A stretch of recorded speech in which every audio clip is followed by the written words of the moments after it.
नमस्कार, मैं हूं पुष्कर चौहान। क्या रविवार की रात अमेरिकी मिसाइलों ने ईरान को पूरी तरह नेस्तनाबूद कर दिया?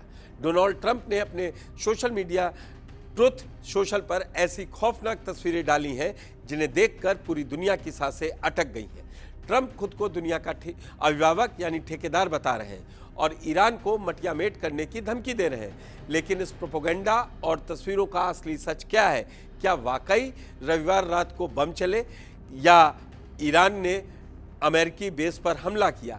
ये पूरी कहानी आपको इस वीडियो में बने रही हमारे साथ पता चलेगी। रविवार की रात अमेरिका ने ईरान पर एक भी मिसाइल नहीं दागी। सोशल मीडिया पर चाहे जो भी रायता फैला हो, हकीकत यह है कि जमीन पर लगातार दूसरी रात पूरी तरह शांति रही। दोनों देशों ने फिलहाल अपने पैर पीछे खींच रखे हैं। अंदर की खबर यह है कि पेंटागन में अमेरिकी जनरलों और उपराष्ट्रपति जेडी वेंस के बीच एक हाई लेवल की मीटिंग हुई। अमेरिकी सेना को डर है कि अगर युद्ध और खिंचा तो उनका मिसाइल स्टॉक खाली हो जाएगा। हालांकि ट्रंप ने इस बात पर मीडिया को बुरी तरह लताड़ा है। ट्रंप का साफ कहना है कि हमारे पास गोला बारूद की कोई कमी नहीं है। अमेरिका के पास दुनिया में सबसे ज़्यादा बारूद है। लेकिन सच यही है कि रविवार रात कोई नया हमला नहीं हुआ। जमीन पर भले ही शांति हो, लेकिन इंटरनेट पर ट्रंप ने ईरान के खिलाफ डिजिटल जिहाद छेड़ रखा है। ट्रंप के एक के बाद एक ऐसी खतरनाक एआई तस्वीरें पोस्ट की कि ईरान के हुक्मरानों के पसीने छूट गए। एक फोटो में ट्रंप अंतरिक्ष में खड़े हैं और नीचे अमेरिकी फाइटर जेट्स ईरान को शमशान बना रहे हैं। दूसरी फोटो का नाम है स्ट्राइक ऑन खार्ग, यानी इराक का वो खार्ग आइलैंड जहां से वो अपना सारा तेल बेचता है, उसे धुएं का गुबार बना दिया गया है।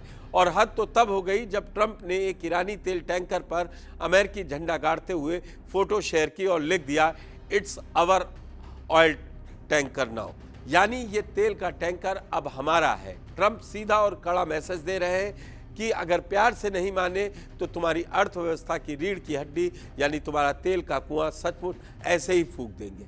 अब बात कि इन जलती हुई तस्वीरों पर ईरान का क्या स्टैंड है। ईरान इस वक्त पूरी तरह सहमा हुआ है। लगातार 13 दिनों से अमेरिका ने ईरान के सैन्य ठिकानों को जिस बेरहमी से कूटा है, उसके बाद ईरान की हेकड़ी ढीली हो गई है। ईरान के विदेश मंत्रालय के प्रवक्ता इस्माइल बघाई ने बयान जारी कर कहा कि हम ओमान और चीन और पाकिस्तान के जरिए अमेरिका से बैक चैनल बातचीत कर रहे हैं। ईरान ने साफ साफ सरेंडर वाले टोन में कहा है कि अगर अमेरिका शांत रहेगा तो हम भी अपनी तरफ से कोई रिएक्शन नहीं देंगे। यानी साफ है कि ट्रंप के खौफ ने ईरान को थोड़ा कूल डाउन किया। इस ड्रामे का ग्लोबल मार्केट पर जो असर हुआ है उसे देखकर बड़े बड़े पंडितों का दिमाग चकरा गया। कायदे से जब कोई राष्ट्रपति ऐसी डरावनी तस्वीरें डालता तो बाजार में हड़कंप मच जाता और तेल के दाम आसमान छूने लगते हैं। लेकिन यहाँ पासा बिल्कुल उल्टा पड़ गया। मार्केट के सटोरियों को समझ में आ गया कि ये सिर्फ ट्रंप का माइंड गेम है। जमीन पर तो शांति है। नतीजा ये हुआ कि सोमवार सुबह होते ही कच्चे तेल की कीमतें 5% से ज़्यादा नीचे चली गई। ग्लोबल ब्रेंट क्रूड लुढ़ककर सीधा $91 प्रति बैरल पर आ गया। तेल की ये गिरावट चीख चीख कर कह रही है कि दुनिया के बड़े व्यापारियों को पता चल चुका है कि पर्दे के पीछे कोई बहुत बड़ा समझौता होने वाला है और ये युद्ध अब और नहीं खिंचेगा। अब आप पूछेंगे ट्रंप और ईरान की इस नूरा कश्ती से भारत का क्या लेना देना है, तो सीधा कनेक्शन है आपकी जेब से। ग्लोबल मार्केट में कच्चे तेल का 5% टूटना भारत के मिडिल क्लास के लिए किसी लॉटरी से कम नहीं है।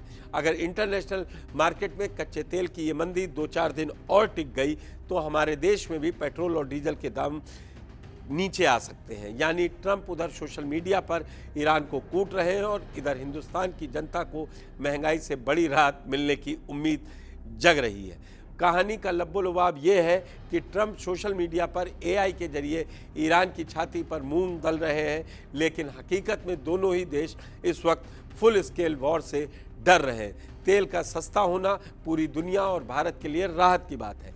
लेकिन ट्रंप की इस डिजिटल सनक पर आपकी क्या राय है? क्या ट्रंप वाकई दुनिया के रखवाले हैं या सिर्फ हवाबाजी कर रहे हैं? हमको कमेंट बॉक्स में ज़रूर बताएं। देखते रहिए ज़ी मीडिया। धन्यवाद।